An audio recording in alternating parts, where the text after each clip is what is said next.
Ukraine दुनिया में नए नए हथियारों की प्रयोगशाला बन चुका है।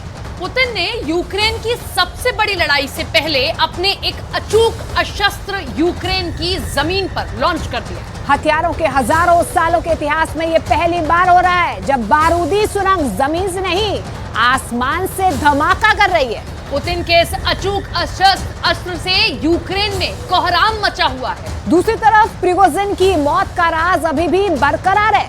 अब तो ब्रिटेन ने भी खुलकर आरोप लगाने की शुरुआत कर दी है, जिसके बाद मॉस्को में काफी हलचल अब देखी जा रही है।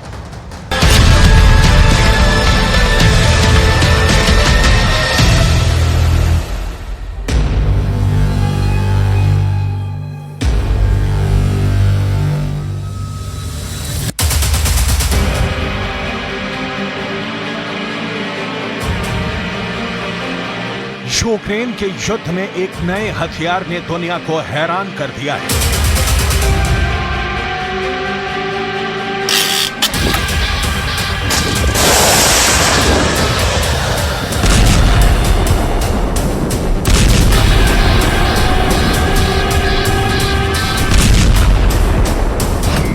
इस हथियार का नाम है जंपिंग माइन्स, यानी वो बारूदी सुरंग जो कूद कर हमला करती है।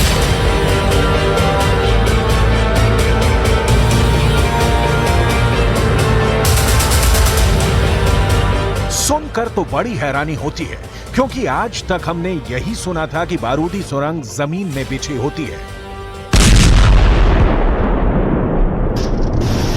लेकिन यूक्रेन की जंग में कूद कर हमला करने वाली खतरनाक जंपिंग माइन्स ने कोहराम मचा रखा है।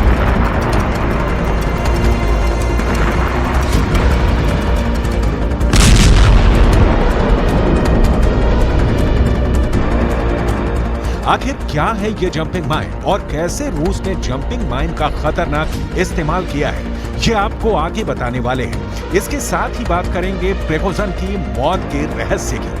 पुतिन जल्द से जल्द प्रिगोजिन की मौत के चैप्टर को क्लोज करना चाहते हैं, लेकिन इस पर ब्रिटेन के प्रधानमंत्री सुनक ने भी बयान दे दिया है।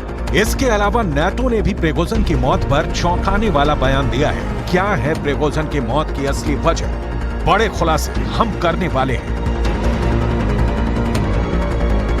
लेकिन सबसे पहले बात होगी जंपिंग माइन्स की।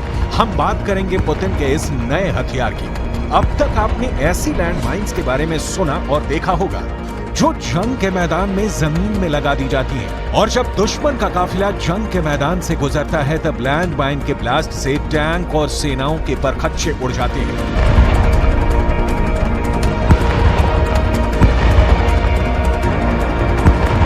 लेकिन अब पहली बार रूस ने यूक्रेन के मैदान में एक ऐसी लैंडमाइन का इस्तेमाल किया है जो लगाई तो जमीन में ही जाती है, लेकिन इसका वार जमीन से 100 फीट ऊपर होता है।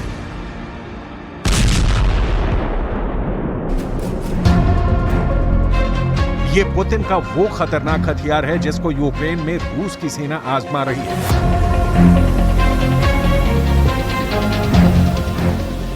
तकनीकी भाषा में इस लैंड माइन का पूरा नाम है PTKM-1R, top attack anti tank mine, जिसे आमतौर पर कहा जाता है रूफ टॉप लैंड माइन।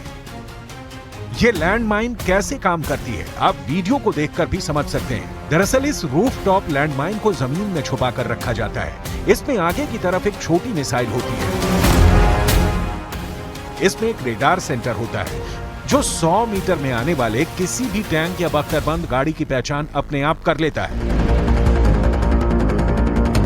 बख्तरबंद गाड़ी या फिर टैंक की पहचान करते ही ये अपने से 50 से 70 मीटर की दूरी पर आते ही खुद ही लॉन्च हो जाता है, और इससे निकलने वाली मिसाइल पहले आसमान में ऊपर की तरफ जाती है, फिर पूरी ताकत से टैंक की छत पर आकर गिरती है, जिससे टैंक के चीथड़े उड़ जाते हैं।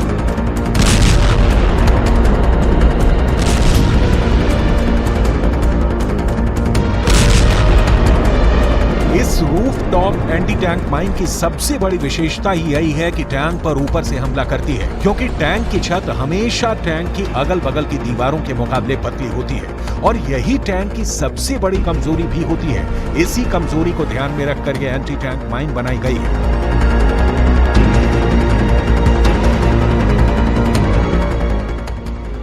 जैसे ही कोई टैंक इस रूफटॉप लैंडमाइन की 50 से 70 मीटर की दूरी पर होता है, ये ऊपर से खुल जाती है और इसके अंदर मौजूद मिसाइल आसमान में 100 फीट तक पहुंचती है और इसके बाद नीचे जमीन पर मौजूद टैंक पर आसमान से टूट पड़ती है और इसकी स्पीड इतनी ज्यादा होती है कि ये ट्रक के फौलादी स्टील के अंदर भी 7 सेंटीमीटर तक छेद कर सकती है। इसके वार से किसी भी टैंक का बचना बहुत मुश्किल होता है। टैंक के अलावा भी ये रूफटॉप एंटी टैंक लैंडमाइन बख्तरबंद गाड़ियों के लिए भी काल साबित हो रही है। साल 2020 में इस खतरनाक हथियार को पुतिन ने अपनी सेना में शामिल किया था और 26 अप्रैल 2022 को ये रूफटॉप लैंडमाइन यूक्रेन में ज़ेलेंस्की की आर्मी के खिलाफ इस्तेमाल की गई थी।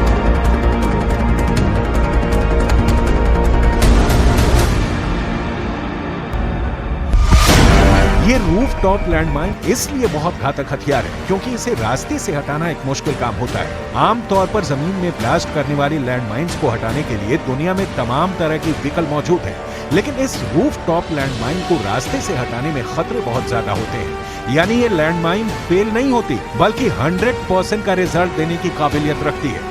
इस एंटी टैंक माइन के बेहतरीन रिजल्ट को देखते हुए अब अमेरिका ने भी इसका निर्माण शुरू कर दिया है और इसकी यूक्रेन में सप्लाई भी शुरू हो चुकी है।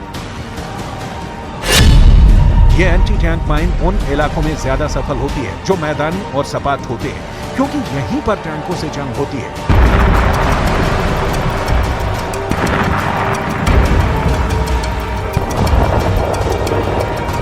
नाटो के लेपर्ड जैसे खतरनाक टैंकों से निपटने में इस तरह की लैंडमाइन काफी कारगर मानी जाती रही है। पुतिन यूक्रेन को एक के बाद एक नए हथियारों का टेस्टिंग ग्राउंड बना रहे हैं, लेकिन नाटो के एक पूर्व राजदूत की तरफ से एक कड़ा बयान दिया गया है।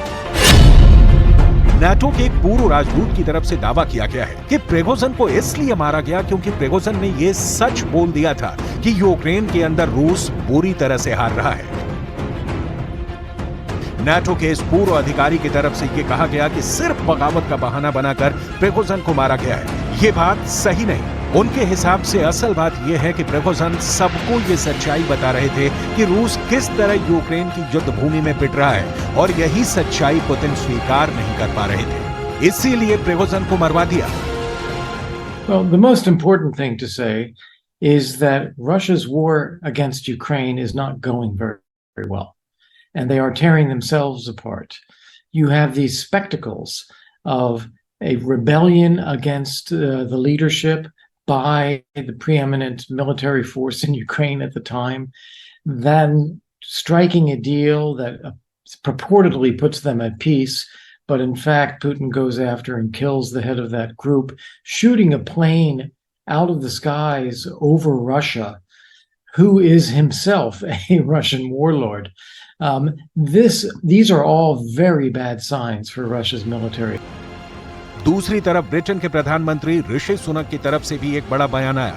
अब तक कई एक्सपर्ट्स ये दावे कर रहे थे कि प्रिगोजिन उस प्लेन में सवार ही नहीं हुआ था जो प्लेन क्रैश हुआ था, लेकिन ब्रिटेन की खुफिया एजेंसियां ये मान रही हैं कि जो प्लेन क्रैश हुआ उसमें प्रिगोजिन भी था और ये बात खुद ब्रिटेन के प्रधानमंत्री ने सामने आकर कही है, जो एक बड़ी बात है। Our intelligence suggests that Prigozhin was most likely on the plane. We're obviously monitoring the situation very closely, working with our allies to establish what happened. But the most important thing here is for Putin to end his illegal invasion of Ukraine, which is causing untold suffering to people. And we will continue to stand with Ukraine, support them so that they can resist that aggression from Russia. दूसरी तरफ रूस के अंदर Prigozhin को लेकर जांच और गहरी हो रही है। रूस की सिक्योरिटी एजेंसी को इस जांच का जिम्मा सौंपा गया है और अब एजेंसी ने बताया है कि विमान में सवार 10 लोगों के शवों को निकाल लिया गया है और अब उनकी जांच करके पता लगाया जाएगा कि प्लेन के अंदर कौन-कौन थे। यानी रूस की सुरक्षा एजेंसी इस बात का पूरा प्रमाण भी इकट्ठा कर रही है कि प्लेन में प्रिगोजिन थे या फिर नहीं। Следственный комитет России продолжает расследование уголовного дела по факту авиационного происшествия в Тверской области. В ходе первоначальных следственных действий на месте падения самолета обнаружены тела 10 погибших. Для установления их личностей проводятся молекулярно-генетические экспертизы. Следствием изъяты бортовые самописцы. Продолжается детальный осмотр места происшествия. В настоящее время также изымаются предметы и документация, имеющие значение для установления установления всех обстоятельств авиакатастрофы будут назначены необходимые судебные экспертизы. Следствием будут тщательно проверены все возможные версии произошедшего. नाटो के पूर्व राजदूत की तरफ से भी यही बात कही गई है कि रूस की कही गई हर बात पर भरोसा करना ठीक नहीं है। पहले ये जानकारी सामने आनी जरूरी है कि प्लेन में मौजूद रहे 10 लोगों की पहचान क्या थी और विमान का ब्लैक बॉक्स भी सामने आना जरूरी है। We cannot trust anything that the Russians release as fact. They will put out whatever they want to put out, regardless of whatever it is that they find on the ground, who the bodies are, what the black box. लेकिन यहाँ सबसे अहम बात यही है कि जो विमान क्रैश हुआ वो भी प्रिगोजिन का ही विमान था और सवाल यही है कि आखिर प्रिगोजिन के विमान में जहां सारे लोग प्रिगोजिन के ही खास थे वहां आखिर कैसे प्लेन क्रैश हो गया। आखिर क्या लापरवाही हुई, क्या ये मानवीय भूल थी या फिर प्लेन से छेड़छाड़ की गई थी। सवाल ये भी है कि क्या कोई ऐसा भी था जो प्रिगोजिन की टीम के अंदर था लेकिन उसने प्रिगोजिन से ही गद्दारी कर दी।